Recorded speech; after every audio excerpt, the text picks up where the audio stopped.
Well, first of all, congratulations and happy birthday. How are you feeling? Thank you. Feel good. I'll feel even better once I get some pizza in me. What kind of toppings are you going to have? All of them. Wait, do you already know where you're going to get pizza? I'm still trying to play that game. I've heard of Giordano's is around here. I just got a couple other recommendations, so we might just do a pizza tour and just hit them all. Go to Secret Pizza. What's that? Secret Pizza. We'll talk after. Okay, deal. No, it's just a secret. No. No, you can't talk about Secret Pizza. Now I'm distracted. So can you talk to me about the finish? Walk me through it. Yeah, I can't remember if the sequence happened where I had a guillotine grip earlier in the fight, and I kind of abandoned it or felt like it wasn't quite there, or if it was the same sequence and I readjusted. But whatever it was, the second time, the time that I got the finish, it started off not too deep, and then something happened. I don't know. I shifted on my hip a little bit, and I felt it kind of slide in there a little bit deeper. Once he rolled to his back, I knew he was kind of in trouble.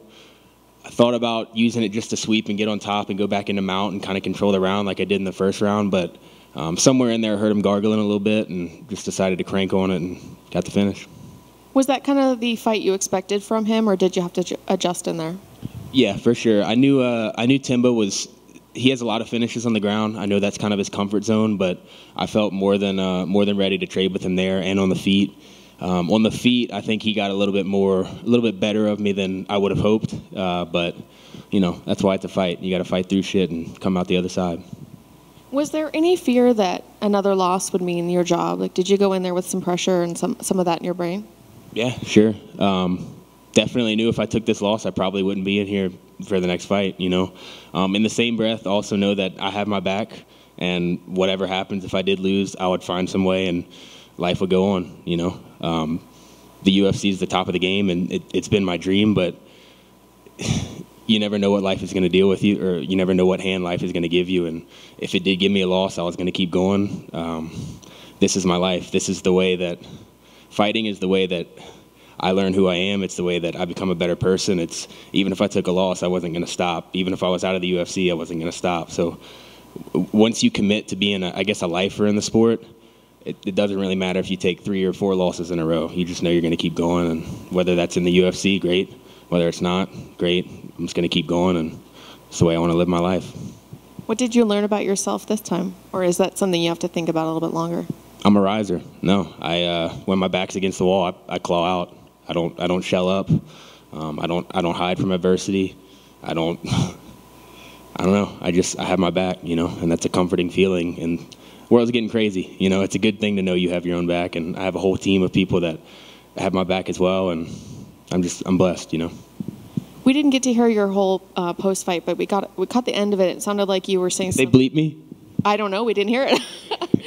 We got the end. It sounded like you were giving some sort of inspirational speech about negative thoughts or negative people saying negative things. Can you kind of explain to me what you were saying?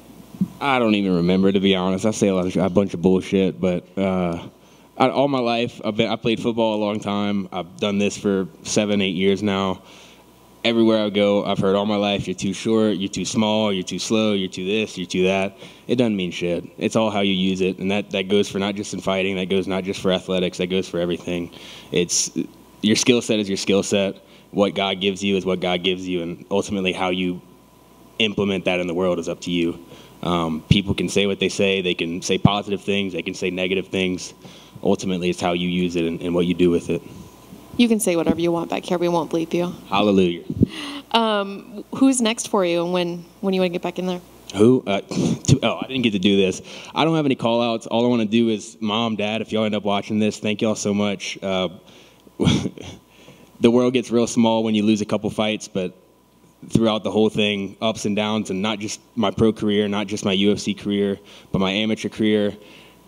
Every sport I played growing up, my parents have been there through thick and thin, supporting me the whole way through, and I owe y'all the world. Thank y'all. I love y'all.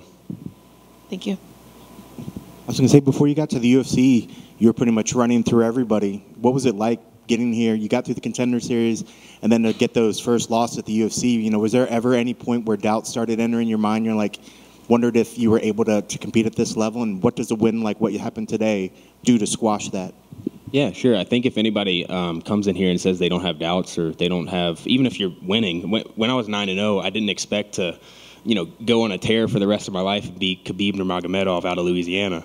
But it's almost like when you expect to hit a road bump, when it does happen, it's not a shock. And then when you hit a second one, it's still not a shock. And I don't know.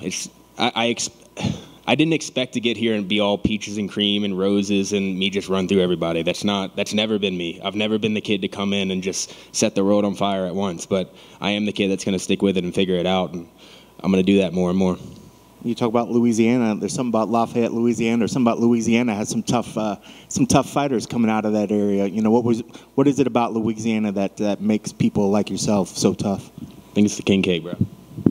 The king cake. It's Mardi Gras season. I'm about to go home, get me some more king cake. It's something in the king cake. It might be the crawfish, might be the water. I don't know. Who knows? Don't drink the water down there. No, I'm just kidding. Yesterday at the weigh-ins, your opponent gets up in your face a little bit and starts getting a little bit. Did that surprise you, and what does that do for you going into the fight night when your opponent starts to kind of, I guess, act like a fool up there on the weigh-ins? It just doesn't. I don't know. For me, it was more encouraging than anything. Timba's a good guy. I know that's out of character for him. I know he means a lot to a lot of people back home, and I purposely didn't look up his story because I wanted to somewhat like dehumanize him this fight. I didn't want to get caught up in the, he's this great guy that comes from this rough background and yada, yada, yada. I guess him doing that for me, it just showed it was a little bit out of character. And to me, that just showed that, the lights, the cameras, the being in the UFC, not that it was getting to him, but it was something on his mind, and to be honest, like in the back, he was all cool with me. So to do one thing in front of the cameras and then something else behind it just kind of doesn't add up. And you stay in this game long enough, you kind of see those things, And not counting the contenders win, but what does this win mean for you to finally get your UFC win? It means a lot, man. I need the money. I have probably $100 in my bank account, and that's probably going to be gone whenever this hotel charges me my fee. So, to have money in the bank account and not hit an overdraft fee will be huge. Yeah. I guess going forward and looking at the rest of this year, what sort of goals are you setting for yourself? How many times are you hoping to fight? And just what sort of goals are you setting for yourself this year? Yeah, dude, I like to be active. I know it was a lot easier on the regional scene to be more active. So this year, my goal is to try to do a lot more grappling competitions just to, scratch that competitive itch. I don't have any injuries. I feel good. If they gave me a fight next week, I would probably take it. They probably won't. It'll probably be another 3 to 4 months. Hopefully it won't be 6 like the last time, but I'll do grappling competitions in between, and I'll just stay ready. And as a Louisiana guy, when you're eating crawfish, do you suck the head or not? No, I don't understand. I get it, but it's just too much. It's too much for me. Just give me the meat and I'm good. The potatoes, the corn, and all that, I'll tear that up. But I can't do the sucking the head of it. It's not. It just doesn't do it for me. Well, I know you want to get pizza. But we do have lots of good seafood boil places here in town as well. We could hit you up offline if you wanted to do. I think I gotta wait. I gotta wait for back home for seafood. Something about seafood in the desert just doesn't strike me. Congrats on the victory. Thank you, bro. AJ back here.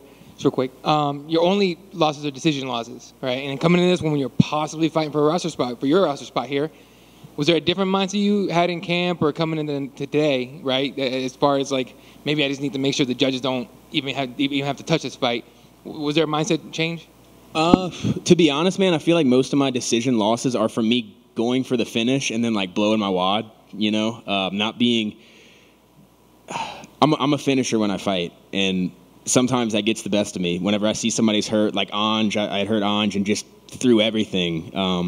The first fight I felt like when I fought Matt Simmelsberger, I felt like I didn't take enough risk. It was a conscious decision whenever I fought Ange at UFC 280, whatever it was, that if I got him hurt, I was just going to go for it. And then now, third time's a charm, I guess. But my focus this fight was if I got somebody in a bad position, take my time, yes, but also just like slowly keep the stove getting hotter. Don't bring it to a boil right away. Just keep slowly turning that heat on, and let that kind of boil them up, They're showing your highlights here on the sides. I know you can't see it maybe, but shaved head, dude. Looking like real Slim Shady up there. There you go. It looked like, because you were saying you kind of over aggressive in your previous fights, trying to almost force a finish. On this one, it really did look like you just let it come to you. Was that like something like, because I mean, it looked like it came to you, and as soon as you got it, you're like, I'm not letting this thing go for any reason. Yeah, to be honest, I was going to use I like using that guillotine to sweep more than anything, just because I don't really like burning my arms out. But somewhere in there, I felt that like I could finish it. And then once I got that feeling, I was like, okay, this is the time to go for it. And worst case scenario, I did end up on top with the guillotine, so I would have ended up right where I wanted to be anyway. So, all right, happy birthday, man. February is the best month to have a birthday. Amen.